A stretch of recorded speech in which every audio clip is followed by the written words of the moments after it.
Hey guys, welcome back to the Community Cares Podcast. I'm Dave. I'm the Executive Director here at Good Shepherd's Clothes Closet. And I'm Chaplain Chaz Blackburn, and I have the honor of being the president of this outstanding organization. And today we have one of my really good friends and Dave's good friends and brothers and mentors, and someone who's been a part of so many different things. I couldn't even begin to list them all, but really thank you for coming on, Kristopher. And please share a little bit about the organization you're here to represent. Sure. I'm Kristopher Dahir. Nice to see you all. And I am the president of the Nevada Veterans Memorial. And if you go down to the Sparks Marina, you'll walk right by it or through it. And you probably already have if you've not seen it. But if you're in the area, come on down, and we're going to talk a little bit about some things going on that are pretty exciting down there. And the biggest thing, it's a place to honor.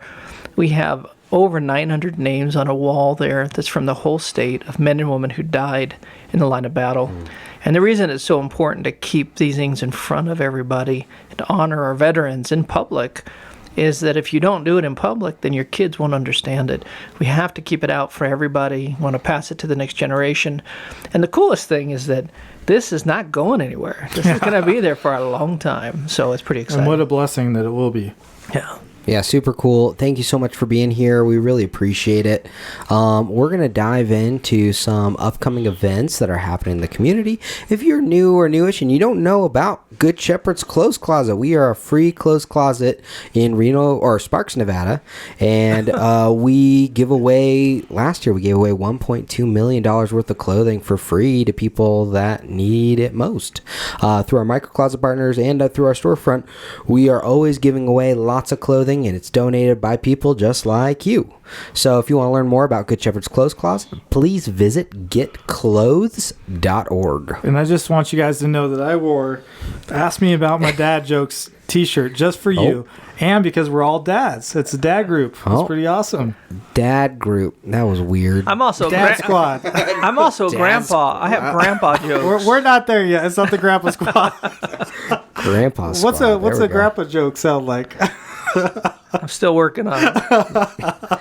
Oh boy. Oh, love it. Well, definitely it's important work that the Nevada Veterans Memorial Plaza does, just recognizing and remembering those that we've lost.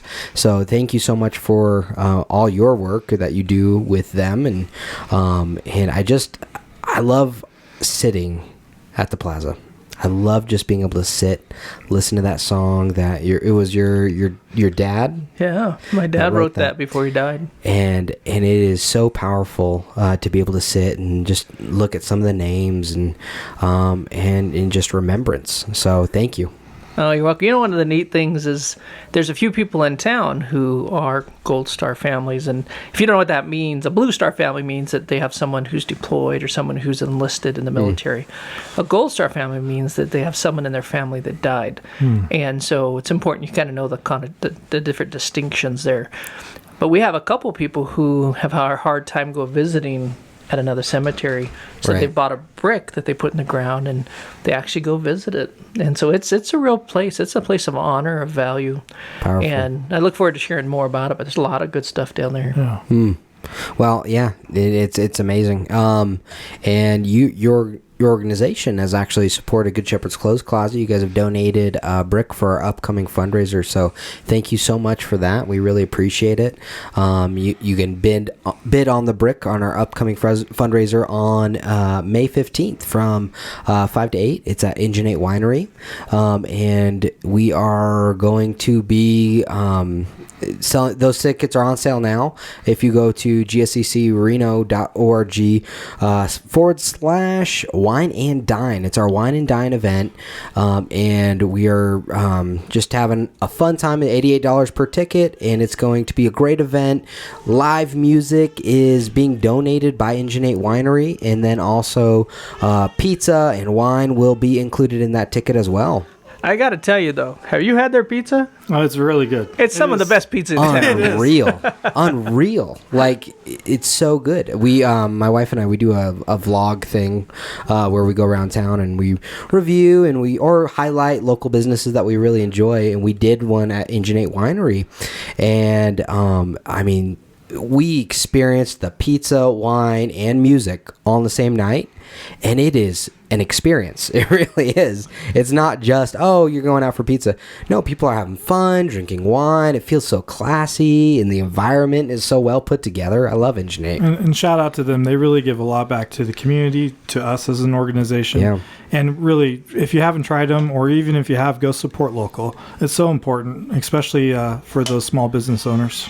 Yeah, Engine 8 is seriously one of my favorite places to go for date night. So, And if you didn't know, share what it's actually modeled after. I didn't know till you said it the other day. oh yeah, so the name of Engine 8 is from the train engine in Sparks. Wendy and Mike saw the train engine, and they're like, "Oh, that's what we got to name it, is Engine 8." That's so cool. Because I always thought it was and understandably, I thought it might be a fire engine kind of thing, but no, it's the train engine, Engine 8 Urban Winery, because they were going to do Urban Winery, and then they were like, let's add the flair of Sparks. I love it.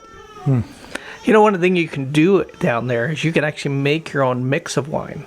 So you actually go in and you do a tasting, and then you get to make your own with their cab and with their Pinot, and you get to decide, and then they'll make a bottle for you. Wow, that's crazy.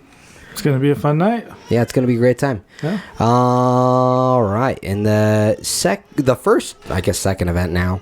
The second event we want to highlight is the AVA Ballet Theater presents Peter Pan. We're all about little small things going on. It's great. March 15th and 16th. Ticket prices vary for sure, but it's going to be a fun event. Definitely go and check it out and support local arts.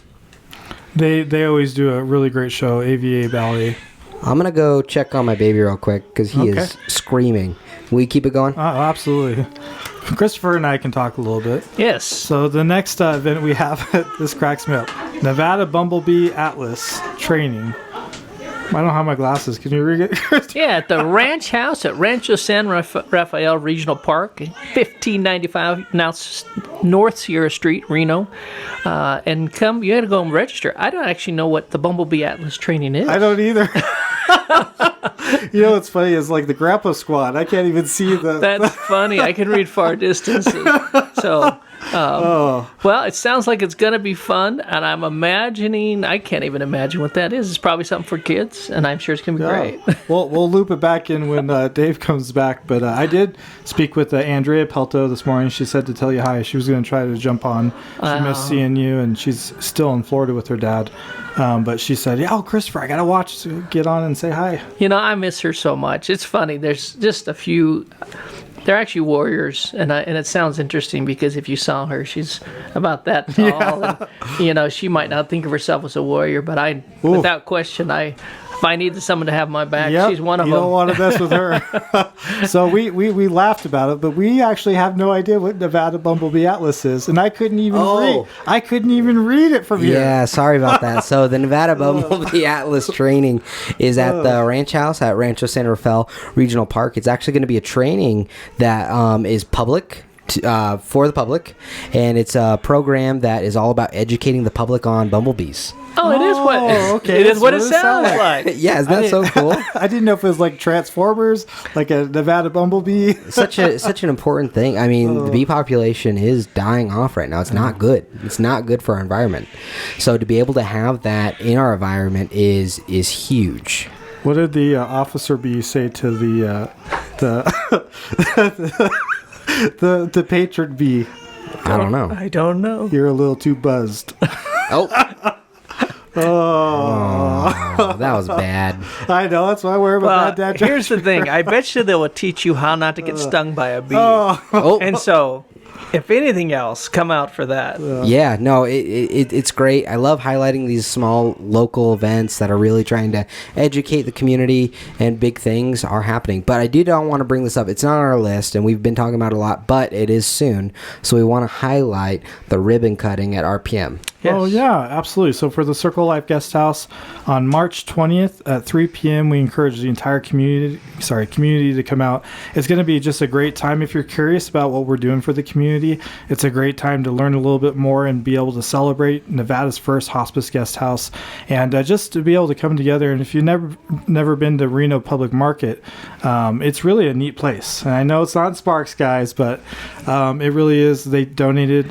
They're the host sponsor, and so I thank Mike, the GM. He's a great guy, and it's going to be a lot of fun. Lots of good food and lots of drinks if you're into that. We plan to be there. I'm going to tell you, Andrea's there on. she is. Our hero. We were just talking about you. Oh, I tell you what, what a sweetheart. And if you don't know her, you should. And I just got done telling Chaz that if there's anybody that I knew I wanted to have my back, it's you. So thank you so much for being awesome. Yeah. Yeah, we have such a great community around us. I mean, that's something we talk about a lot on the show, is just the people in the community that really care about human beings, right? That crazy thought, can we care for actually a human rather than just ourselves, right? And it's hard sometimes. It's hard to get wrapped up in the idea of actually being generous and helping other people and doing those things. Now, if you're watching the show, you probably are a generous person that gives clothing and financially and all the different ways that you can give, or just share this podcast. You probably already do that. But I know for me, I have a hard time doing that sometimes. I have a hard time getting out of my mindset of being generous to people, and I've got to focus on whatever's in front of me and my family, and those things are important too, of course. Those come first, but that beyond that generosity and helping, just giving someone else a little bit of a hand up. You know, you're hitting on something that I actually wanted to talk about today. Oh, great. Here comes the deep question. You just teed it up for me. There we go. And I'm in the middle of having a lot of time to think, work on school, find what I'm doing next and all that stuff. And loving what I got to be a part of for the last 8 years and even before that. But the one thing that I challenging myself, and I'm challenging people I talk to, has to do with this word motivation. What motivates you? What motivates you to get out of bed? What motivates you to do anything? And a lot of times, if you stop and think about it, we're so self-centered. Yep. 100%. But I'm talking about me. Maybe you're agree. not. I agree. But I found that and I sit there even at home sometimes, and I found, ways to serve my wife in new ways that I just hadn't, or maybe even our community, when I was city council, a lot of things were lined out for me, so I'd go here and go here and go here, and, you do whatever, and, I think they had good purposes to them, without question. I'd like to believe my motivation was right in what I did. I'd like to believe so, but now that that's not a hat I wear, what am I going to do? And I think one of the keys to it is, what do you do without a title? Mm-hmm. What That's motivates powerful. you? Is it just because you're going to be on the news talking about it, or do you still continue to serve because it's who you are?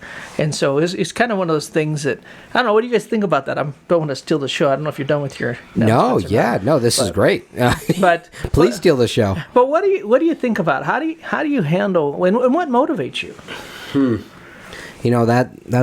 That's hard. I mean, I'm going to be honest. Having a baby and that newborn phase, and thank goodness I have a great board and people that support me, and Chaz, and because I don't know how families do it sometimes, with two people working and then also having a newborn. I just don't understand how. So I think just having these people, I mean, right now Robin, our stockroom manager, is with Lily, and they're taking care of my son that's crying in the other room. and the reality is for me, like, it's hard sometimes to be motivated. It's really hard. Oh. And so to be able to have that mindset of, I need to help actually a human being. What's the best next thing? That's one of my favorite books. It's called What's Best Next. And it talks about, okay, rather than the things that just hit me, right? Because there's always going to be things that hit me. Staring at my email, okay, what's the next email coming in? What's the next email coming in? And now I'm going to take care of that. Now I'm going to put out that fire. But is that big rock that actually moves the needle, actually pushes the organization, myself, my family forwards? Am I doing the important things in life? Okay. So my motivation needs to come from what my priorities are and what they actually need to be. And I'm not great at that all the time. I'm going to be honest. Today I felt very motivated, but there are other days I don't feel motivated at all. And I've got to just keep up with the Joneses and do exactly what I need to do and refocus and look back at my list. Okay, these are the main things I need to do today, and these are things that can wait, right? So it's a really good question. What does motivate us? And so I think for me, what motivates me is, what is my priority, and am I following that priority? Whether that's my relationship with God, whether it's God first, family, and work.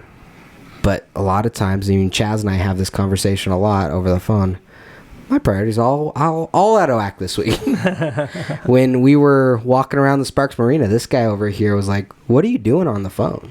You're out with your wife right now." He was talking to him.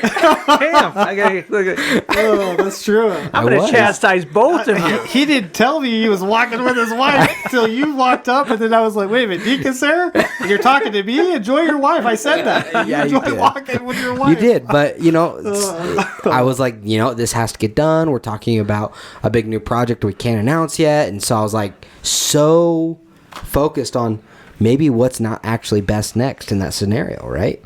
But actually understanding and trying to figure out what is actually best next. And you know what would have probably been best next for me in that scenario? Would have me to focus on my baby and my wife, right? That's that best next thing. Yeah. And if I really focused hard and recharged in that moment, maybe I could have gone back to the office later if time allowed and really worked on that next thing because I was recharged to be able to do so, right? Because it was midday. It's midday walk. But then working at night, I mean, you guys know, in the kind of work we're doing here, there are times where it is 2 a.m. in the morning and my brain won't turn off and I've got to jump on my laptop. All right, let me just get these thoughts out. Write it all down. And I'm jealous of your little notepad just because of that reason. That's a good one. Wow, it's amazing how God works, because I got up this morning at 2 and I could not go back to sleep, and I was just praying, and I was actually reflecting upon not giving up. Not like suicide in life, but with different causes and different things I'm a part of. And I was asking God, what is my heart's motive for being a part of these organizations?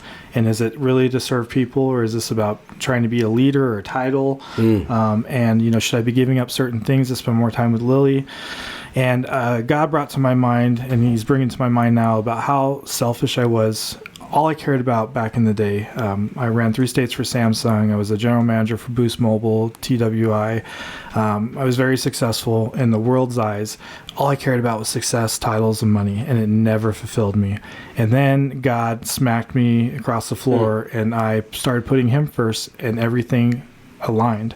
So my first motivation is truly God. I mean, the relationship with Jesus, and I know this is not a spiritual show, but you asked, and this is my testimony, is my relationship with God so that I can be the best father and best servant to the community, best friend to people, and best family member. And so for me, being a father, but also that purpose of giving back. Working in hospice has been a huge blessing, as you know, because you work in hospice as well, to learn about the gifts of the dying. And really, I mean, when you look at people on their deathbeds, they're not saying, I wish I had gotten that extra title or made more money. It's more like, I wish I had, given back more, or I'd been a part of this and completed this project to help the community. I wish I had gone to these games with my kids. I wish I had done this, or spent more time reading the Bible and taken time to just be with the Lord. And so I think for me, it's really about, what's going to matter in the end. And for me, that's my relationship with God, the father that I am, and how I helped others in life. Something to think about, because I'm actually teaching on it this Sunday at church at Outlook, and we're going to be going through the book of Esther and talking about the motives in it. So I've been challenged what I'm going through, what I'm walking through, and it really, the whole idea, the root of motivation comes from the idea of a locomotive. So it has an engine that pushes it along, and so do we. And so in a weird way, like sometimes I feel like, I got to put my motivation on, and but I've been challenged that if motivation's in place correctly, it pushes me past Kristopher.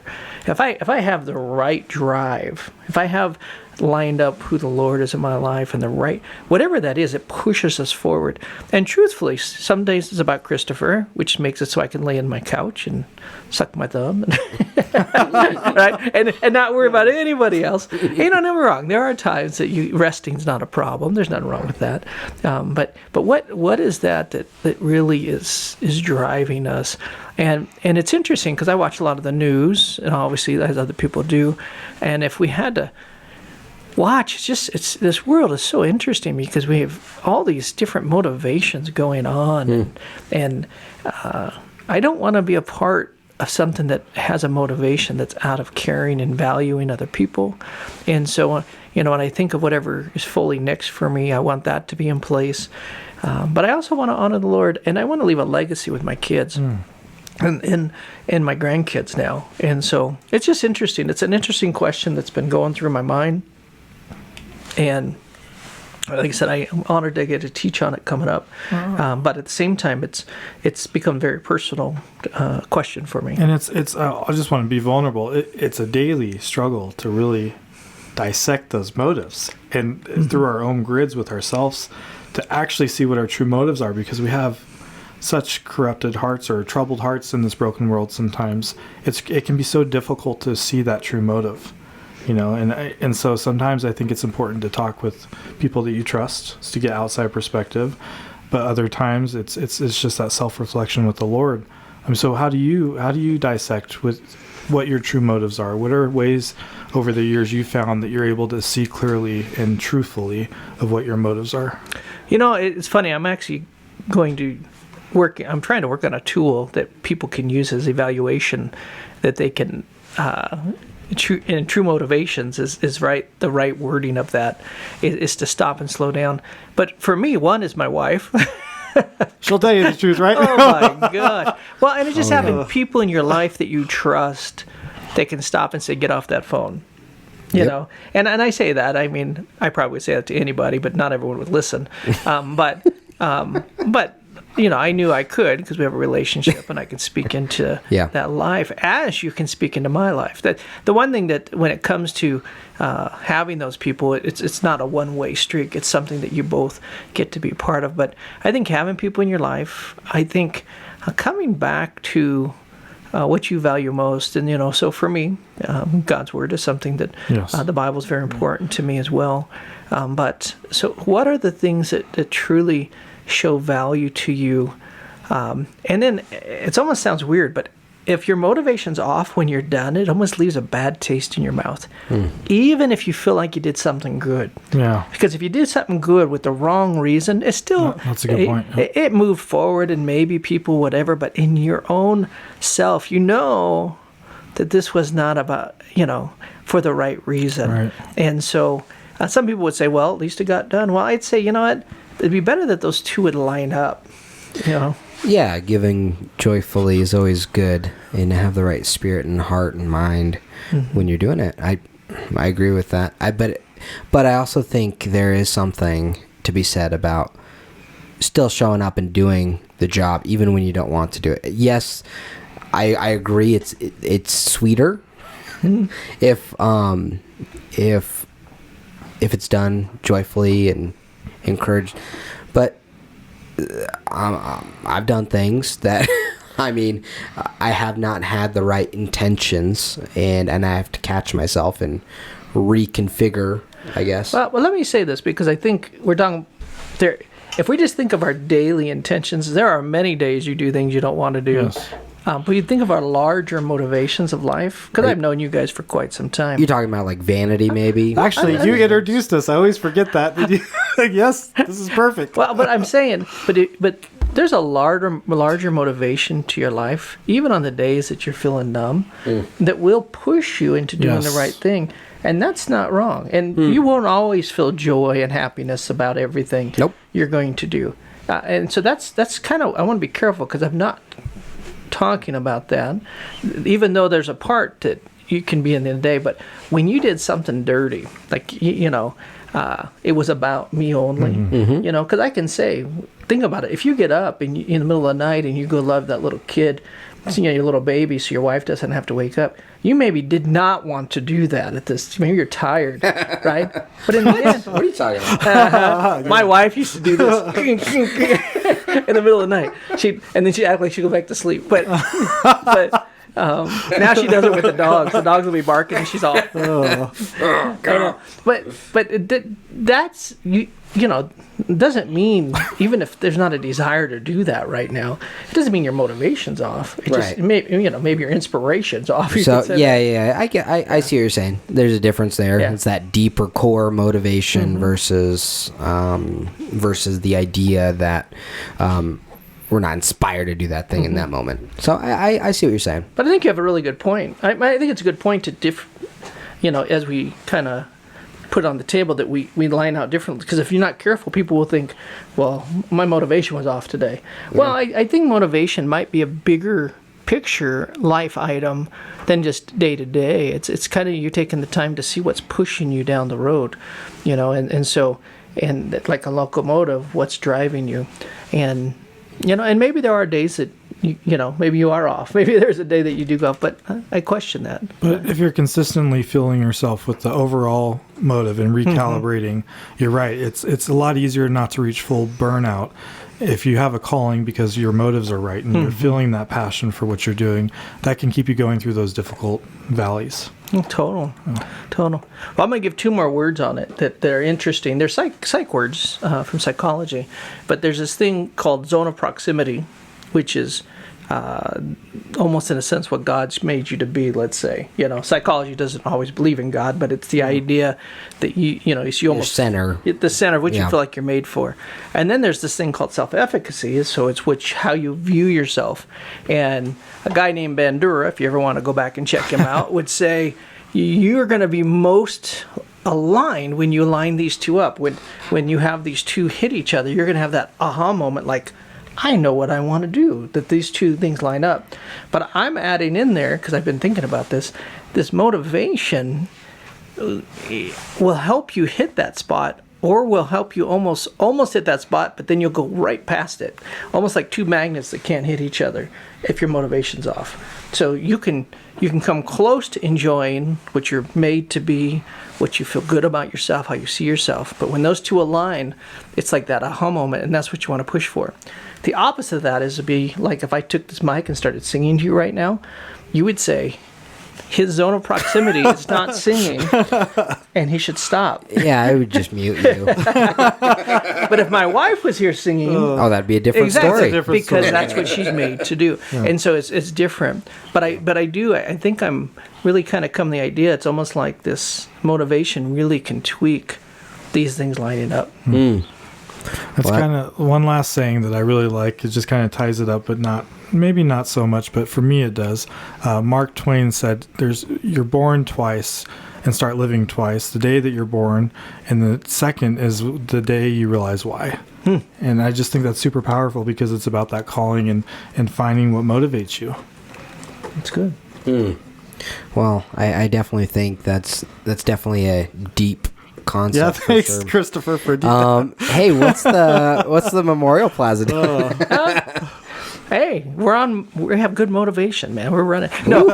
So the memorial, we're doing some pretty awesome stuff. It's exciting. A lot of people know, hopefully you know, that this is a city. It's not a city ran thing. This is a nonprofit, and so the land actually is all right around it. If you see that circle that's in there, we take care of that as a board, and we raise money for it. We cut our own grass. We fix our own sprinklers. So kids, please stop taking the sprinklers off. And so we fix the lights. I'm meeting with someone tomorrow to fix some lights. We pay for all that. And so we have to raise money for those things. Yeah. But we also owe some money that's left on the whole thing, $860,000, which is a lot of money. And we've been working hard at doing it. Everything's volunteers. None of us are paid. Wow. However, when you come back down to it, we had somebody come and give us $500,000 asking if we would work on raising the rest of the $360,000. I know. That's a lot. So believe me, I cried when they called me. I was like, because it's such a big deal for us. And so this year we're looking for somebody who might be interested in really putting this out there, doing that. But we're also going to, if somebody comes up, a business or something that makes sense, and they want to donate that money, we'd even, we do a namesake. Let's say you had an uncle of somebody who was a veteran, and you wanted to name the memorial after them. We'd call it, your uncle's name, that, and put you on there, kind of thing. So it's something that we're excited about. Our board is all together on, and we're really trying to make that happen. And then just on a lighter note, and this just takes care of the maintenance, is we have a golf tournament on May 18th. Everyone's welcome to come on out, have some May 18th, fun. okay. Yeah, it should be a great time.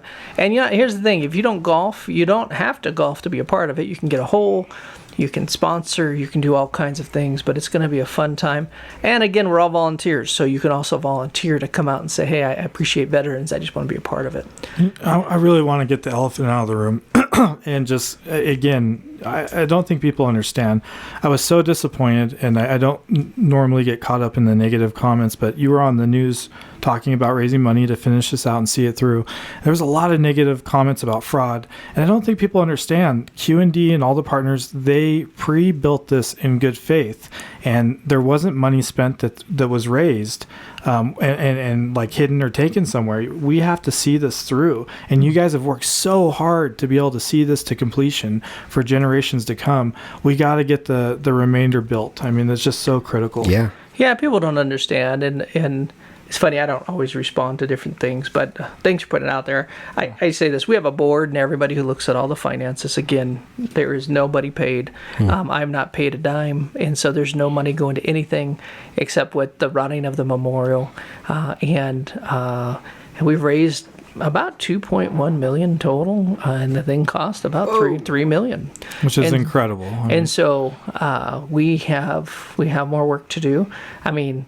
And so Ron Smith started this, and after he passed away, we had to step up and finish it out. And so I'm honored to get to do that. Our team is excited. And so, but if anybody ever have questions at all about anything with the memorial, I'll sit down, have a cup of coffee, and show them whatever they want to see. Probably at Lighthouse, which is awesome. Yes. Shout out to Lighthouse. Yeah, you can look at it. Andrea said, will there be another dinner and drone show?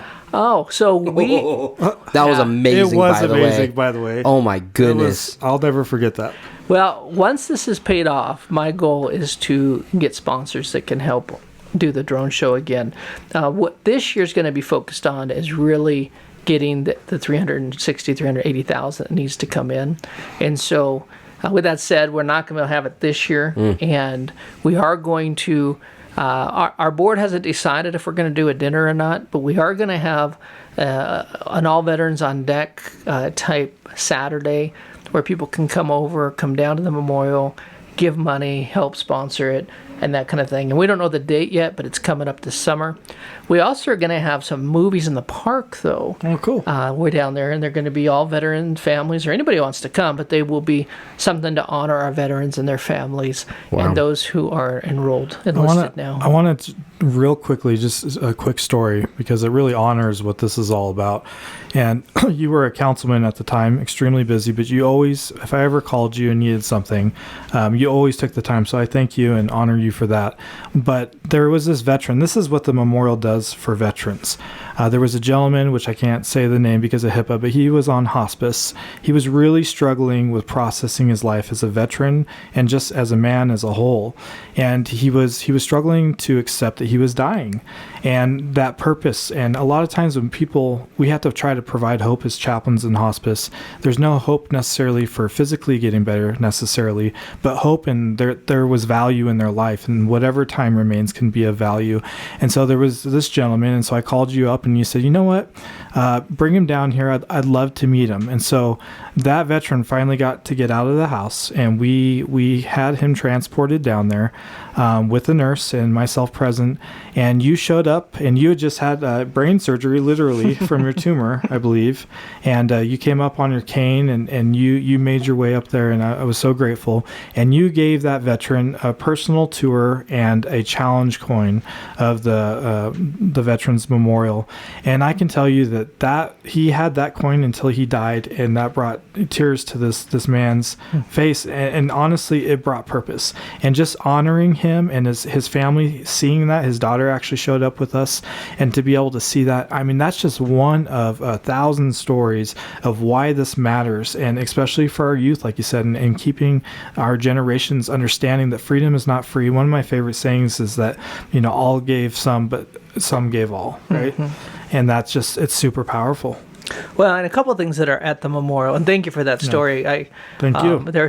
It's been an honor just to be a part of this, and there's a whole group of people who have, and I just get to be one of them.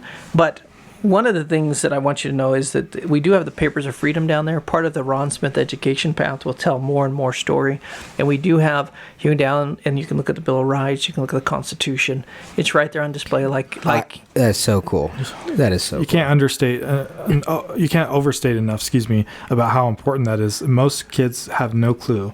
It's not always taught in the classroom, or they're not paying attention, but to actually go read it in a setting like that, we have to teach our kids that. It's very, and then there's also a bench that a young lady was a Girl Scout raised the money for with the Rotarian, and they brought this bench down where veterans can go down and sit and tell their stories to their grandkids. It's called a generational bench, and it's a new addition. That's so cool. So there's a lot of great stuff going on. So tell us more about the golf tournament coming up. So that is on May 18th. And we are working hard at putting that together. People can sponsor a hole, or please come golf. We're trying to make sure we have 100 golfers. That's what we committed to, and so we need all the golfers we can, and we need sponsors to help. And again, all the funds from that go right to the idea of cutting the grass, making sure that the place is taken care of. That's the key to it. It sounds crazy. People don't realize what it costs. We pay a lease, we pay insurance, we pay, all kinds of different things to make sure that place is working correctly. And so, where do you guys plan to do it? That's going to be at Red Hawk, and we'll be in the hills. That's a big deal for those who do tournaments. Usually you're down at the lakes, and this is going to be in the hills this time. And is it a scramble? Or? It's a scramble. It's best. Well, it's best ball. Yeah. And then price? It is, I believe, $175 is the cost. It's not bad per person. Is there a deal for a foursome or anything like that? I don't have it offhand, but if you go online at nvmp.us and you sign up, I think there is. I think it's $150 if you sign up now. Cool. I think it's an early bird. Well, I'm gonna look at it because I like doing scrambles. They're fun. I like bringing a few ringers, and then I win it. But I'm terrible. So. Well, we're gonna have some good prizes too. We always are big on that. So it's at nvmp.us. You can learn more. You can see what's going on. And one of the cool things too, and if you go on there right now, you'll see a picture of me and a lady named May Herbert. We have people like her who's donated to this forever, and since we started, and she recently passed away. And she actually told people, instead of flowers, send money to the memorial. That's precious. I know. Yeah. So that is so cool. It's so cool to see people honor this. And when I'm gone, wherever that means, whenever that means, this thing will be there and will stand for our veterans. So it's exciting. Well, it's incredible. Thank you. Our show, I mean, we're averaging around 1,000 people listening and watching and stuff. And I mean, come on, we can fill it up 100 people. Let's do it, guys. Buy some tickets. We have some golfers. I know a few golfers that watch this show. They talk to me about the show, and they're like, "Oh, you mentioned the golf tournament." I'm like, "Yeah, you should go." So yeah, maybe I'm gonna try to be there. I think that'd be a lot of fun. But I think it's a really good cause, really good people. So definitely support it. And not only are they awesome, they support us too. So Kristopher, you've supported me personally for a long time in many different careers I've been in. So thank you for that. I know I've said that on the show already in the past, but I really appreciate you as a friend and someone who pours into me and just our organization. And I know Chaz as well. So thank you for that. Honored. And all right, well, we got to wrap it up. We're at the end. Oh, wait a second. There's one more thing. We didn't talk about your podcast, did we? Oh, no. yeah. Well, we'd love to tell you about it. It's called Finding Your South. A lot of times people talk about finding your north, and that's a good idea, but some of us are built that we're going to go on a different path. And I say that most So of us true. are, actually. And it's if you go on Spotify, if you go on some of the Spreaker, if you put in my name, Kristopher, Kristopher, Dahir, Finding Your South. Right now, we're walking through conflict resolution. Cool. They're about 10 to 15 minutes long, tops. I'm going to subscribe. And please Awesome. subscribe, I because will. it helps me as you see new things come out. And these guys are going to be guests on there at some point, so you're going to get to see them on there as well. Yeah, we'll share But we'll take different topics and really dive into them. They're helpful for you. If you're a businessman, businesswoman, I also think if you're just a mom, dad, whatever, these are helpful. If you're a human being. If you're a human being. And our first, like you said, our first 8 to 10 is just dealing with conflict resolution. And I'll say this, we really get down to the bottom of whether conflict is good or bad or neutral, which one is it? And then what does resolution look like? Does it mean we have to agree, or just mean we have a path forward? And I'm kind of giving a hint that it's more That's of a a path lost. forward. That's a lost art, though. Oh, it is. I mean, it Well, should be common, but it's not. that's part of why we really focused on it, because I think it's something that I'm watching. If I learned anything through being an elected official, it's how important is that common ground, and Yeah. that you can focus on that without having to. You don't have to give away your soul to find a way to work with somebody. It's just a path forward. Well, that's powerful, and definitely check out the podcast. Again, it is Finding Your South. Is that right? Yeah. And then type in Kristopher Dahir, and yeah, definitely subscribe and check him out. And he's a good friend. Please support him. You find him on Spotify. Are you on Apple Podcasts and everywhere? or- I don't know if it's Apple or not. I have someone working on it, so we're trying to get all over the place. All right, So. well, let me know if LinkedIn. you need help. Okay, I know thank a few things. Yeah. And yeah, definitely check it out. Subscribe, please. Be a part of this community and help support local podcasts, please. And definitely check out the golf tournament. It's going to be a lot of fun. And yeah, thank you for being here. We really appreciate it. Honored. Always good hanging with you guys. Yes, you too. I'll give that some hearts. If you'd like to learn more about Good Shepherd's Clothes Closet, please visit getclothes.org. Oh my Happy goodness. Monday morning. Oh my goodness. Oh my goodness. Please visit getclothes.org and find out more if you want to volunteer, if you want to donate financially, if you want to be a part of the mission and just be a part of this family that we've created here. We help over 800 people a month, no matter what. We're asking you to come alongside and help one. All right, guys, we'll see you next week. Bye. Take care.